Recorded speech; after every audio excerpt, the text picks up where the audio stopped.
உங்களை இந்த நேரத்திலே மாமா வர வேண்டும் என்று அழைக்கிறேனே.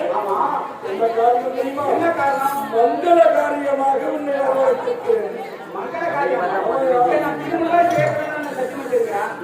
திருமணம் மாணவன் இருக்கிறான். இப்ப எனக்கு திருமணம் இப்ப எனக்கு திருமணம் மாணவன்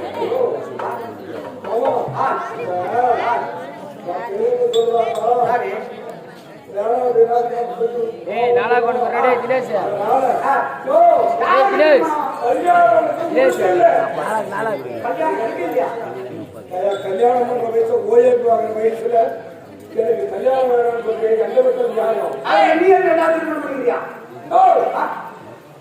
யாரு கல்யாணம்? கல்யாணம் முடிச்சு சாரி என் மகனான வயது 8 லட்சம்